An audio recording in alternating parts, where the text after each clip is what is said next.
सुबह क़यामत तक जिंदा रखेगा। ये एक ज़ईफ़ शख्स ने मुझे सिखाया। मैं उनको कभी जिंदगी में मुलाकात भी नहीं किया, ना कभी उनको जानता हूं, मगर किसी से आपको हिदायत मिलती है, किसी से नसीहत मिलती है, आपको उसको कबूल करना चाहिए। और मैंने उस ज़ईफ़ शख्स की उस नसीहत को अपने दिलो दिमाग में बिठा लिया और मैं अपने बाप को जिंदा रखने के लिए हर मजलूम की आवाज, हर मजलूम के इंसाफ के लिए लड़ना मेरी जिंदगी का एक मकसद आज बन चुका है। और अल्लाह मुझे जब तक जिंदा रखेगा मैं उस मकसद पर अमल करता रहूंगा। पांचवी बात यह है कि अख्तरुल ईमान साहब हमारे कैंडिडेट हैं। अख्तरुल ईमान साहब ने एमपी का इलेक्शन लड़ा। हम तमाम ने कोशिश की। मैं शुक्रिया अदा करता हूं हमारे मजलिस के तमाम जिम्मेदारों का और आप तमाम का जिन्होंने हमारे हक में, हमारे उम्मीदवार के हक में वोट दिया। उनको कामयाबी नहीं मिली। आज अख्तर भाई हमारे बिहार के सदर यहां से बहैसियत उम्मीदवार इलेक्शन लड़ रहे हैं। मैं आपसे सिर्फ एक ही अपील कर रहा हूं कि आज बिहार की विधानसभा में ऐसे लोगों की जरूरत है जो बिहार की विधानसभा में जाकर ना सिर्फ बिहार के गरीब मजलूम आवाम की आवाज को उठाएं, बल्कि सीमांचल की इस इलाके में बसने वाले जिनकी आवाज को पटना नहीं सुनता है। आज पटना में जो लोग बैठते हैं वो सीमांचल के ताल्लुक से अंधे हैं, बहरे हैं, गूंगे हैं।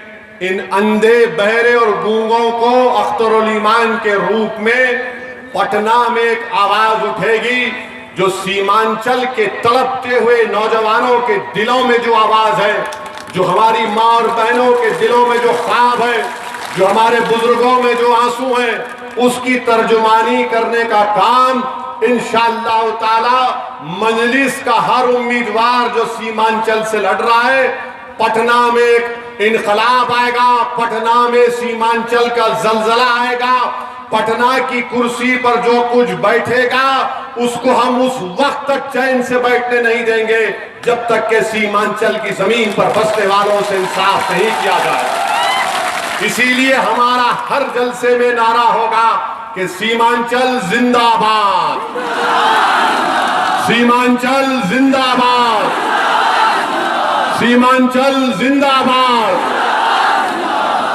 अब अहम बात, आज सातवीं बात यह है कि यहां से आरजेडी के जो उम्मीदवार हैं, 35 साल से वो सियासत में कई मर्तबा उनको आपने अपना विधायक, अपना एमएलए बनाया।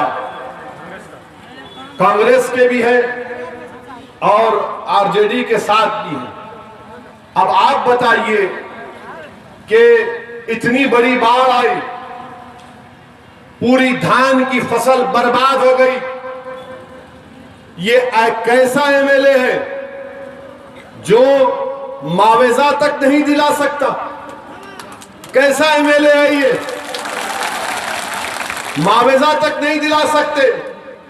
तो जाहिर है कोई हमारा मुखालिफ उठकर बोलेगा ओवैसी तुमने क्या किया, हैदराबाद में पानी आया था। मैं हैदराबाद के घरों में जब पानी आया तो हमने अपने चीफ मिनिस्टर के घर पर जाकर रात के 11 बजे उनको उठाकर मुलाकात करके कहा कि चीफ मिनिस्टर साहब घर में पानी आया है, तमाम घर का सामान खराब हुआ है। तो हमारे चीफ मिनिस्टर ने कहा कि क्या करना चाहिए? मैंने कहा पैसा देना पड़ेगा। वोटों का लच्छेदार गुफ्तगू नहीं, पैसा देना पड़ेगा। बोले आप जाइए, सुबह तक ऐलान करूंगा।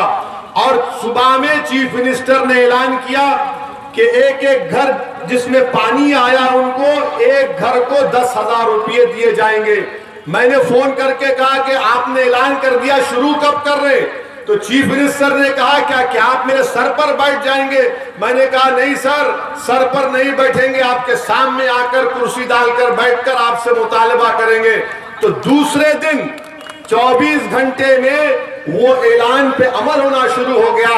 और मेरी तकरीर अगर हैदराबाद तक भी जाएगी तो याकूतपुरा असेंबली हल्के में कल तक 2 करोड़ 20 लाख सिर्फ एक असेंबली हल्के में गवर्नमेंट के लोग मंजलिस के एमएलए और कॉर्पोरेटर जाकर घर घर हर एक को दे रहे हैं।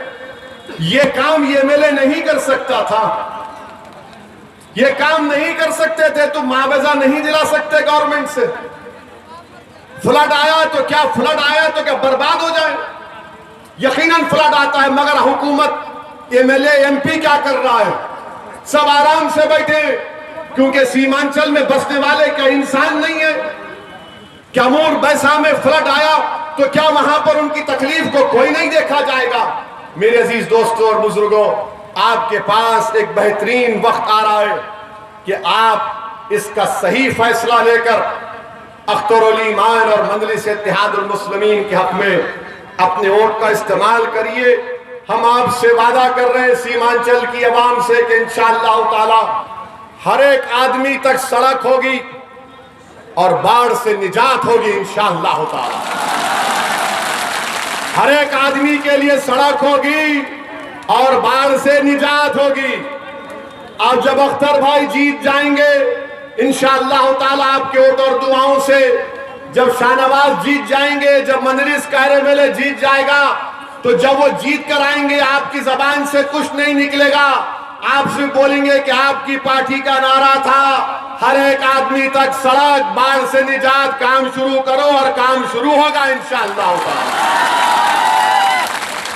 अब ये बात कांग्रेस और जेडीयू के या फिर आरजेडी के जलसों से नहीं बोलेंगे।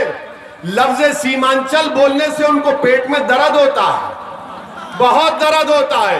अब तुम्हारा दर्द बढ़ेगा, क्योंकि जहां कहीं तुमको जेडीयू, कांग्रेस, आरजेडी, बीजेपी का दिखेगा, आप सिर्फ कुछ नहीं कहना, उनको देखते ही नारा मारना, सीमांचल, सीमांचल। बस इनको पैगाम मिल जाएगा कि अब हवा कुछ और है यहां पर। अब हवा का रुख बदल चुका है, अब इंसाफ मिलेगा, अब हम इंसाफ हासिल करेंगे। आप बताइए कि जिस विधानसभा से अख्तरुल ईमान इलेक्शन लड़ रहे हैं, वहां पर 12वीं, इधर देखो, यहाँ हीरो यहाँ खड़ा है, अभी बहुत टाइम है, 12वीं जमात तक, 12वीं जमात का एक ही स्कूल, एक स्कूल, हमारे बच्चों को डिग्री हासिल करने के लिए 50 किलोमीटर का सफर तय करना पड़ता है। कहां डिग्री मिलेगी, कहां हमको फायदा होगा? और बताओ, क्या तुमने अमूर में कोई कारखाना बनाया?